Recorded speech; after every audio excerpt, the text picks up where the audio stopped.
भविष्यवाणी की गई थी कि पूरी दुनिया में कोरोना से सबसे प्रभावित देश भारत होगा। कहा गया कि भारत में कोरोना संक्रमण की सुनामी आएगी। किसी ने 700-800 मिलियन भारतीयों को कोरोना होने की बात कही तो किसी ने 2 मिलियन से ज्यादा लोगों की मृत्यु का अंदेशा जताया था। दुनिया के बड़े बड़े और आधुनिक हेल्थ इंफ्रास्ट्रक्चर वाले देशों का उस समय जो हाल था वो देखकर भारत जैसे विकासशील देश के लिए दुनिया की चिंता भी स्वाभाविक थी। आप अंदाजा लगा सकते हैं कि तब हमारी क्या मनोदशा रही होगी। लेकिन भारत ने खुद पर निराशा को हावी नहीं होने दिया। भारत प्रोएक्टिव पब्लिक पार्टिसिपेशन के अप्रोच के साथ आगे बढ़ता रहा। हमने Covid specific health infrastructure develop करने पर जोर लगाया। हमने अपने ह्यूमन रिसोर्सेज को कोरोना से लड़ने के लिए ट्रेन किया। टेस्टिंग और ट्रैकिंग इसके लिए टेक्नोलॉजी इस्तेमाल किया। इस लड़ाई में भारत के प्रत्येक व्यक्ति ने धैर्य के साथ अपने कर्तव्यों का पालन किया। कोरोना के खिलाफ लड़ाई को एक जन आंदोलन में बदल दिया। आज भारत दुनिया के उन देशों में से हैं जो अपने ज्यादा से ज्यादा नागरिकों का जीवन बचाने में सफल रहा है और जहां आज कोरोना से संक्रमित लोगों की संख्या, जैसे प्रोफेसर ने बताया, तेजी से घट रही है। साथियों, भारत की सफलता तो किसी एक देश की सफलता से आंकना उचित नहीं होगा। जिस देश में विश्व की 18% आबादी रहती हो, उस देश ने कोरोना पर प्रभावी नियंत्रण करके पूरी दुनिया को, मानवता को बड़ी त्रासदी से भी बचाया है। कोरोना शुरू होने के समय mask, PPE kit, test kit हम बाहर से मंगाते थे। आज हम न सिर्फ अपनी घरेलू जरूरतें पूरी कर रहे हैं, बल्कि इन्हें अन्य देशों में भेजकर वहां के नागरिकों की सेवा भी कर रहे हैं। और आज भारत ही है जिसने दुनिया का सबसे बड़ा कोरोना वैक्सीनेशन प्रोग्राम भी शुरू किया है। पहले फेज में हम अपने 30 मिलियन हेल्थ और फ्रंटलाइन वर्कर्स का वैक्सीनेशन कर रहे हैं। भारत की स्पीड का अंदाजा आप इसी से लगा सकते हैं कि सिर्फ 12 दिन में, 12 डेज में भारत ने अपने 2.3 मिलियन से ज्यादा हेल्थ वर्कर्स को वैक्सीनेट कर चुका है। अगले कुछ महीनों में हम अपने करीब 300 मिलियन बुजुर्ग और कोमॉर्बिडिटी वाले मरीजों के वैक्सीनेशन का टारगेट पूरा कर लेंगे। साथियों, सर्वे संतु निरामया, पूरा संसार स्वस्थ रहे, भारत की इस हजारों वर्ष पुरानी प्रार्थना पर चलते हुए संकट के इस समय में भारत ने अपनी वैश्विक जिम्मेदारी को भी शुरू से निभाया है। जब दुनिया के अनेक देशों में एयर स्पेस बंद था, तब 1 लाख से ज्यादा नागरिकों को उनके देश पहुंचाने के साथ ही भारत ने 150 से ज्यादा देशों को जरूरी दवाइयां भी भेजी। अनेक देशों के हेल्थ कर्मचारियों को भारत ने ऑनलाइन ट्रेनिंग दी। भारत की ट्रेडिशनल मेडिसिन, आयुर्वेद कैसे इम्यूनिटी बढ़ाने में सहायक है, हमने दुनिया को इस बारे में गाइड भी किया। आज भारत कोविड की वैक्सीन दुनिया के अनेक देशों में भेजकर वहां पर वैक्सीनेशन से जुड़े इंफ्रास्ट्रक्चर को तैयार करके दूसरे देशों के नागरिकों का भी जीवन बचा रहे हैं। और ये सुनकर WEF में सभी को तसल्ली होगी कि अभी तो सिर्फ 2 made in India corona vaccine दुनिया में आई हैं। आने वाले समय में कई और वैक्सीन भारत से बनकर के आने वाली है। ये वैक्सीन्स दुनिया के देशों को और ज्यादा बड़े स्केल पर ज्यादा स्पीड से मदद करने में ये पूरी तरह सहायता करेगी। भारत की सफलता की इस तस्वीर, भारत के सामर्थ्य की इस तस्वीर के साथ मैं दुनिया के अर्थ जगत को ये भरोसा भी दिला रहा हूं कि आर्थिक मोर्चे पर भी स्थितियां अब तेजी से बदलेगी। कोरोना के समय में भी भारत ने इंफ्रास्ट्रक्चर के ट्रिलियंस ऑफ रुपीस के प्रोजेक्ट शुरू करके एम्प्लॉयमेंट के लिए विशेष स्कीम्स चलाकर इकोनॉमिक एक्टिविटी को बनाए रखा था। तब हमने एक एक जीवन को बचाने पर जोर दिया। अब भारत एक एक जीवन देश की प्रगति के लिए पूरे जी जान से जुट गया है। अब भारत आत्मनिर्भर बनने के संकल्प के साथ आगे बढ़ रहा है। भारत की आत्मनिर्भरता की आकांक्षा ग्लोबलिज्म को नए सिरे से मजबूत करेगी और मैं आश्वस्त हूं कि इस अभियान को इंडस्ट्री 4.0 से भी बहुत बड़ी मदद मिलेगी। इसके पीछे वजह भी है और इस विश्वास का आधार भी है। साथियों, एक्सपर्ट्स बताते हैं कि इंडस्ट्री 4.0 के 4 मुख्य फैक्टर्स होने वाले हैं: कनेक्टिविटी, ऑटोमेशन, आर्टिफिशियल इंटेलिजेंस या मशीन लर्निंग और रियल टाइम डेटा। आज भारत दुनिया के उन देशों में से हैं जहां सबसे ज्यादा डेटा उपलब्ध है, जहां के दूर दराज क्षेत्रों में भी मोबाइल कनेक्टिविटी है, स्मार्टफोन है। भारत का ऑटोमेशन डिजाइन का एक्सपर्ट पूल भी बहुत बड़ा है और ज्यादा ग्लोबल कंपनियों के इंजीनियरिंग सेंटर भी भारत में है। आर्टिफिशियल इंटेलिजेंस और मशीन लर्निंग में भारत के सॉफ्टवेयर इंजीनियर्स बरसों से अपनी क्षमता से दुनिया को अवगत करा रहे हैं। साथियों, बीते 6 वर्षों में भारत में जिस तरह डिजिटल इंफ्रास्ट्रक्चर के लिए काम हुआ है, वो वर्ल्ड इकोनॉमिक फोरम के एक्सपर्ट्स के लिए भी एक स्टडी का विषय है। इस इंफ्रास्ट्रक्चर ने डिजिटल सॉल्यूशंस को भारत के लोगों की रोजमर्रा की जिंदगी का हिस्सा बना दिया है। आज भारत के 1.3 बिलियन से ज्यादा लोगों के पास यूनिवर्सल आईडी आधार है। लोगों के बैंक अकाउंट और यूनिवर्सल आईडी उनके फोन से कनेक्टेड है।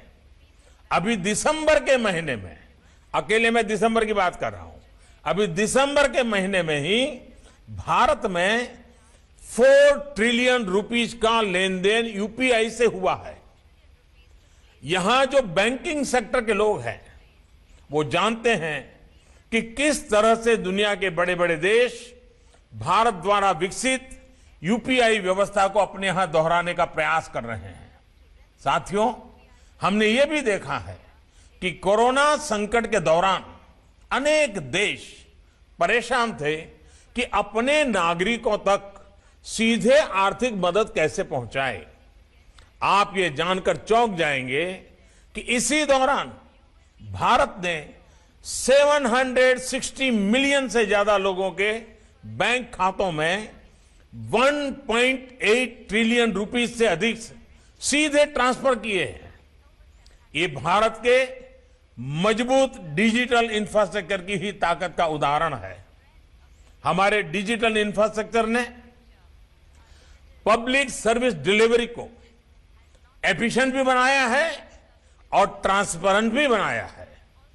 अब भारत अपने 1.3 बिलियन नागरिकों को हेल्थ केयर के इजी एक्सेस के लिए यूनिक हेल्थ आईडी देने का भी अभियान शुरू कर रहा है। और साथियों, मैं आज इस प्रतिष्ठित फोरम पर सभी को ये भी आश्वासन देता हूं कि भारत की हर सफलता पूरे विश्व की सफलता में मदद करेगी। आज हम जो आत्मनिर्भर भारत अभियान चला रहे हैं वो भी ग्लोबल गुड और ग्लोबल सप्लाई चेन के प्रति पूरी तरह कमिटेड है।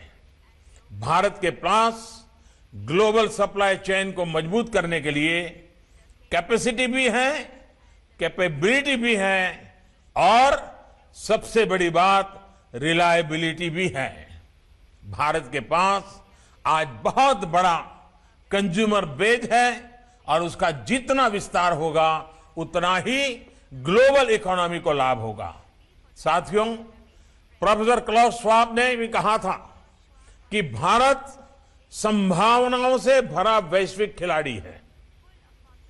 मैं आज उसमें यह भी जोड़ूंगा कि भारत संभावनाओं के साथ साथ आत्मविश्वास से भरा हुआ है, नई ऊर्जा से भरा हुआ है। बीते वर्षों में भारत ने रिफॉर्म्स और इंसेंटिव बेस्ड स्टिमुलस पर बहुत जोर दिया है। कोरोना के इस समय में भी भारत ने करीब करीब हर सेक्टर में स्ट्रक्चरल रिफॉर्म्स की गति को तेज किया है। इन रिफॉर्म्स को प्रोडक्शन लिंक इंसेंटिव्स के से सपोर्ट किया जा रहा है।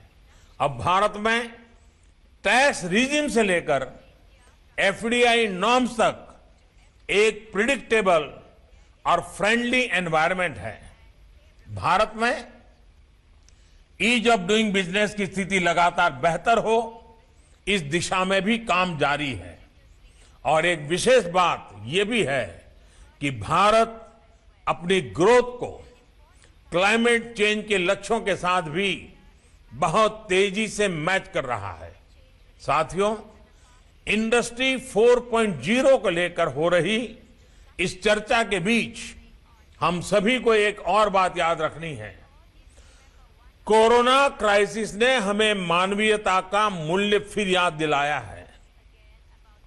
हमें याद रखना है कि इंडस्ट्री 4.0 भी रोबोट के लिए नहीं बल्कि इंसान के लिए है। हमें यह सुनिश्चित करना होगा कि टेक्नोलॉजी ईज ऑफ लिविंग का टूल बने, ना कि कोई trap.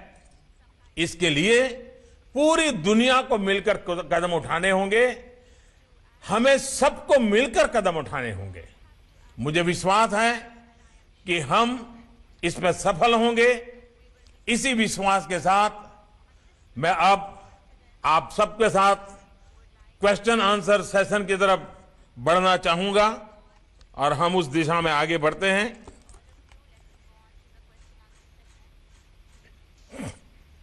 Thank you. In India for over 60 years. And today we have an important manufacturing and R&D footprint across the country.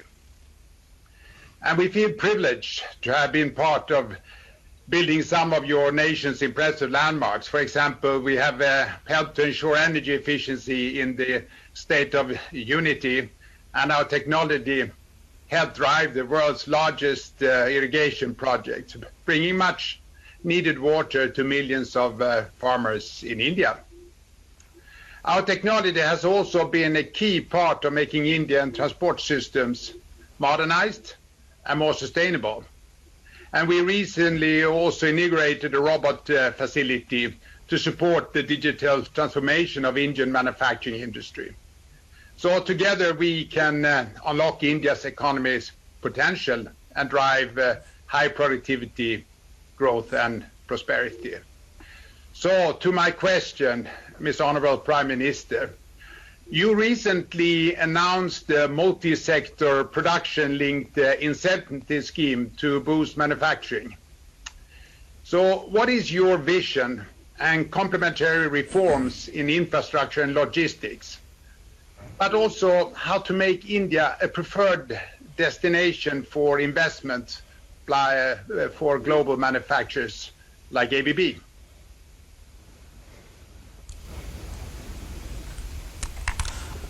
मैं एक तो आपके बहुत आभारी हूं कि आपने कोरोना के संबंध में भारत की जो सराहना की।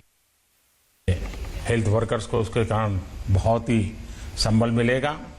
आपका सवाल बहुत वाजिब है। इंफ्रास्ट्रक्चर किसी भी इकोनॉमी की ग्रोथ के लिए सपोर्टिंग पिलर की तरह होता है और इसलिए आज देश के लिए इंफ्रास्ट्रक्चर पहली प्राथमिकता में से एक है। पिछले 6 सालों में भारत में 57,000 किलोमीटर इंटरस्टेट हाईवेज बनाए गए हैं। 58% से ज्यादा रेलवे लाइंस इलेक्ट्रीफाई की जा चुकी है। इन 6 सालों में देश ने अपने पावर सेक्टर में 36 गीगावाट सोलर कैपेसिटी भी जोड़ी है। आप किसी भी क्षेत्र में देखिए, इंफ्रास्ट्रक्चर पर तेजी से काम हो रहा है। नेशनल इंफ्रास्ट्रक्चर पाइपलाइन के तहत 1.5 ट्रिलियन यूएस डॉलर्स के प्रोजेक्ट्स अगले 5 सालों में इंप्लीमेंट किए जाएंगे। इसी तरह देश के सभी इकोनॉमिक जोन्स को कनेक्ट करने के लिए multi modal connectivity master plan भी बनाया जा रहा है। व्यापार में लॉजिस्टिक कॉस्ट कम करने के लिए, लॉजिस्टिक एफिशिएंसी बढ़ाने के लिए सरकार नेशनल लॉजिस्टिक पॉलिसी भी रिलीज करने के लिए काम कर रही है। जहां तक रिफॉर्म्स और ईज ऑफ डूइंग बिजनेस का प्रश्न है, इस पर अभी मैं बात कर ही चुका हूं। हमारे लिए रिफॉर्म्स एक सतत प्रक्रिया है, इसलिए हम इकोनॉमी में कॉम्पिटिटिवनेस बढ़ाने के लिए लगातार काम कर रहे हैं। वर्ल्ड बैंक ने जो ease of doing business ranking में ये अगर आप देखेंगे तो आपको नजर आएगा।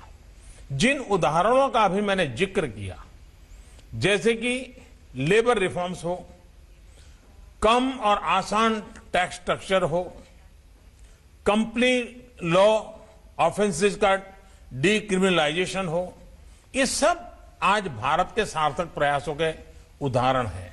इसलिए कोरोना महामारी के बावजूद 2020 में भारत में एफडीआई 13% बढ़ा है और इसलिए आप अंदाज लगा सकते हैं कि किस प्रकार से इन सभी क्षेत्रों में हम आगे बढ़ रहे हैं।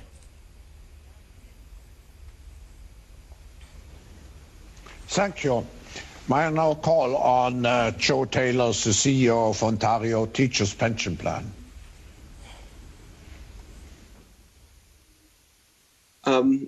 It's great to see you, Prime Minister. Thank you for those inspiring words, both in your address and the way you've answered the first two questions. Trying to build on them, if I may.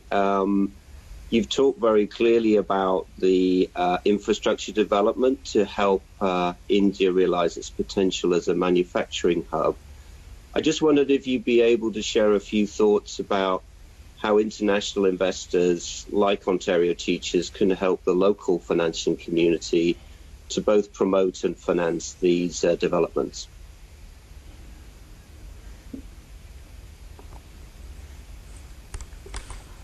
Thank you जो आपसे तो मेरी महीने भर पहले virtual global investor round table पर भी विस्तार से बात हुई है।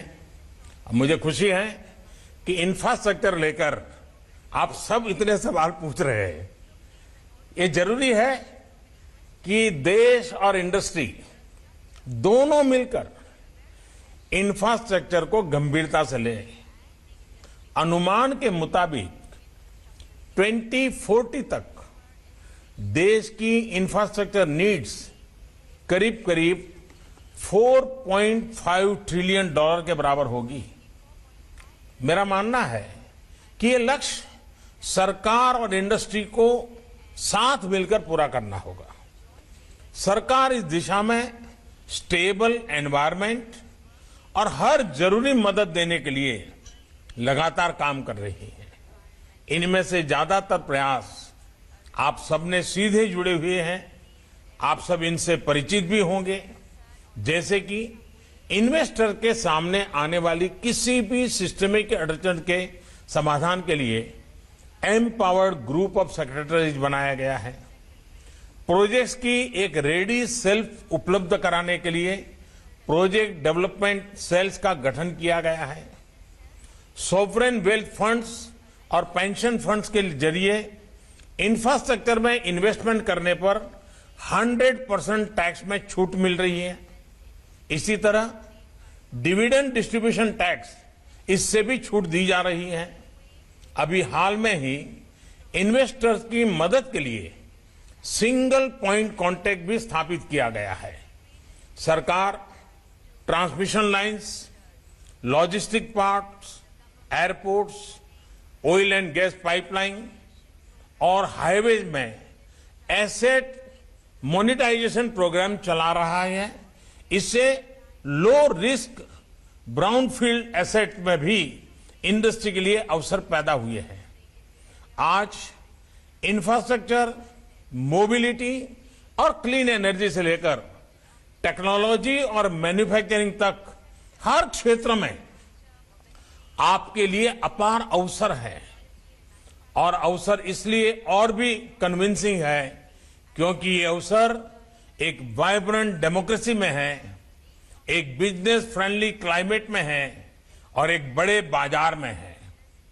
मैं आप सबको खुद भी आमंत्रित कर रहा हूं कि आइए इन अवसरों से अपने फ्यूचर प्रोस्पेक्ट को जोड़िए।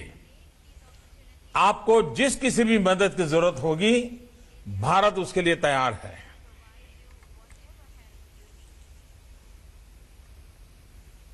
Prime Minister.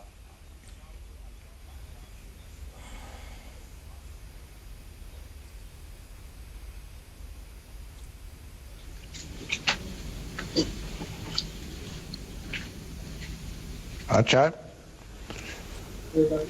I see we have some connection problems. I will ask the question on. Klaus, can you hear me? Now I can hear you. Thank you. And Mr. Prime Minister, as always, you are inspiring to listen to, and thank you for your leadership. Your vision of a digital India has set forth a very ambitious plan to build a future for India that is technologically advanced and sustainable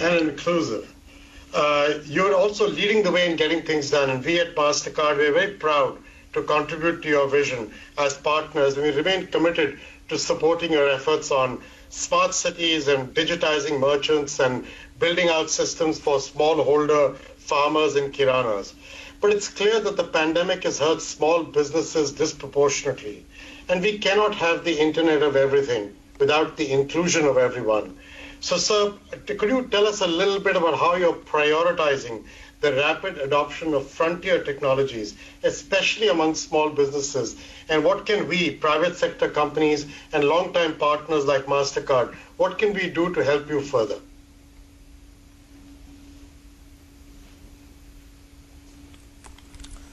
thank you Ajay. बहुत दिनों के बाद आपसे आज रूबरू होने का अवसर मिला।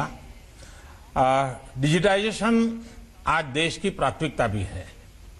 Digitally enable in financial inclusion के जरिए ही करोड़ों नागरिकों के बैंक खातों में पैसे पहुंचना और बिना बैंक से कैश निकाले उसका इस्तेमाल करना संभव हुआ। हमारी स्ट्रीट वेंडर्स के लिए क्रेडिट गारंटी स्कीम के द्वारा 1.3 million street vendors formal system और डिजिटल इकोनॉमी से जुड़ गए हैं। एमएसएमई की डेफिनेशन को बदलने का हमारा निर्णय एमएसएमई सेक्टर को मजबूत करेगा और ग्रो करने के लिए प्रोत्साहित करेगा। एमएसएमईज में इक्विटी और इनोवेशन को प्रमोट करने के लिए हमने विभिन्न फंड शुरू किए हैं। Technology driven fourth industrial revolution, इसमें हमारे एमएसएमईज के लिए हम कई बातों पर फोकस कर रहे हैं, जैसे विभिन्न डिजिटल लेंडिंग प्लेटफॉर्म्स और प्रोडक्ट्स के इस्तेमाल से छोटे उद्यमियों को एक्सेस टू क्रेडिट कराने की व्यवस्था रही है। इंडस्ट्री के साथ मिलकर स्किलिंग, अपस्किलिंग और रीस्किलिंग के विभिन्न प्रोग्राम्स द्वारा future ready industry relevant skill set तैयार करने के प्रयत्न किए जा रहे हैं। हमारा प्रयास है कि एमएसएमईज को एआई और मशीन लर्निंग जैसी टेक्नोलॉजी से जोड़ना। इसके साथ ही हम एमएसएमईज को एडिटिव मैन्युफैक्चरिंग और डिजिटल मार्केटिंग जैसी जरूरतों से भी जोड़ने में मदद कर रहे हैं। एमएसएमईज की सहायता के लिए, उन्हें नए अवसर देने के लिए हम कैसे टेक्नोलॉजी का इस्तेमाल कर रहे हैं, इसका उदाहरण government e market place jam है। इसकी मदद से 450,000 से ज्यादा एमएसएमईज गवर्नमेंट प्रोक्योरमेंट में ऑनलाइन हिस्सा ले रहे हैं। यानी आप कल्पना कर सकते हैं कि सरकार और सरकार के बाहर डिजिटल टेक्नोलॉजी इन सारी चीजों का कितना बढ़िया ढंग से हो रहा है। और आप तो वैसे भी एक प्रकार से हमारे को ट्रैवलर है और इसके कारण मुझे पूरा विश्वास है कि हमारी और आपकी सोच में भी समानता है और इसलिए आपकी सक्रियता इन चीजों को आगे बढ़ाने में जरूर काम आएगी। अजय, फिर से एक बार आपका बहुत बहुत धन्यवाद। Thank you, Honorable Prime Minister. The next is Arvind Krishna, the CEO of IBM. Thank you, Professor Schwab. Namaskar, Prime Minister ji. So, thank you for your comments today. As you mentioned, this pandemic has greatly accelerated digital transformation. Ajay spoke of this in financial inclusion, but you also spoke of it with Aadhaar and other aspects. I also would like to thank you for your comment on the engineering capacity of India and how that has benefited the world, not just India. We are also grateful to the cooperation of the government for all of the centers and our ability to do both software development and software services from India. That is something that we are very proud of and that we hope to continue to expand and accelerate under the government's guidance. However, when we speak about inclusion, education is also a very important part of it. And we are very proud of the work we are doing with Niti Aayog, part of the government of India, to build the first of a kind digital platform so that more and more young adults and children can participate in getting good education. And I'll use the word perhaps participate in a digital university. We are also proud of the work the government is doing in artificial intelligence or AI. I think all of this work is urgent and necessary. It's the next wave of digital, but it also will bring millions of young adults then into the educated workforce. So with that comment, my question is, artificial intelligence and data are topics that require a great deal of regulatory thought and great policy. What are your thoughts on policy around these topics so that AI remains responsible, allows everyone to be included, but the free flow of data also has to happen to benefit business and the country? धन्यवाद अरविंद जी। जब मेरी पिछली बार आपसे बात हुई थी तो corona की वजह से पूरी दुनिया में हड़कंप था, अनेक देशों में लॉकडाउन। तब उस दौर में भारत की डिजिटल होती इकोनॉमी ने देशवासियों की बहुत मदद की है। आज हमारे देश में 1.3 बिलियन आधार, 1.1 बिलियन मोबाइल कनेक्शन और 750 मिलियन इंटरनेट सब्सक्राइबर्स, ये अपने आप में बहुत बड़ा पुल है। इन्होंने देश के डिजिटल प्रोफाइल को पूरी तरह से ट्रांसफॉर्म कर दिया है। हमारी सरकार का विजन साफ है, हमें एक्सेस, इंक्लूजन और एम्पावरमेंट, इसके जरिए देश को ट्रांसफॉर्म करना है और साथ ही यूजर्स की प्राइवेसी भी सुनिश्चित करनी है। इसके लिए देश कई एस्पेक्ट्स पर फोकस कर रहा है। पहला है डिजिटल वर्ल्ड में सभी को एक्सेस। आज देश में 300,000 से ज्यादा कॉमन सर्विस सेंटर चल रहे हैं जिनसे डिजिटल सेवाएं गांव-गांव पहुंच रही है। अगले 2-3 साल में देश के 600 गांवों को फाइबर नेट से जोड़ने का काम चल रहा है। भारत वो देश बन रहा है जहां रिमोटेस्ट एरियाज में भी डिजिटल सर्विसेज का एक्सेस हो, मार्केट के लिए एक्सेस हो। दूसरे, प्रमोटिंग कंपटीशन। हम हर क्षेत्र को बाजार की भागीदारी के लिए खोलने में भरोसा करते हैं। आप यूपीआई को देखिए, ये इसका सबसे बड़ा उदाहरण है। आज यूपीआई प्लेटफॉर्म पर ट्रांजैक्शन 2 बिलियन पर मंथ को पार कर चुके हैं।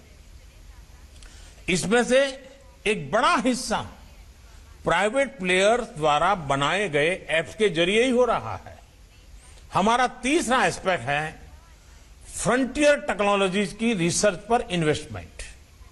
एआई है, एडिटिव मैन्युफैक्चरिंग है और इंटरडिसिप्लिनरी साइबर फिजिकल सिस्टम है। ऐसे सभी क्षेत्रों को आज विशेष रूप से प्रमोट किया जा रहा है। इसी तरह चौथा एस्पेक्ट है data and privacy. Data protection पर एक मजबूत कानून के लिए देश में काम चल रहा है। एक और जरूरी एस्पेक्ट है आत्मनिर्भरता।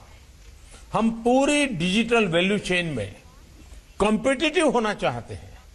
आज हमारे पास वाइब्रेंट स्टार्टअप सेक्टर है। जिस देश आज गर्व के साथ आगे बढ़ रहा है, बड़े स्तर पर इलेक्ट्रॉनिक्स मैन्युफैक्चरिंग को प्रमोट करने के लिए हम इंसेंटिव भी दे रहे हैं।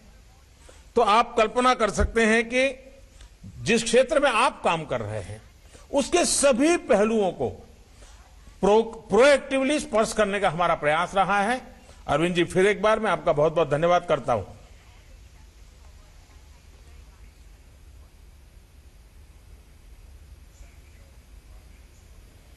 Come to the last question in this section. Nobuhiro Endo is the chairman of the board of NEC Corporation.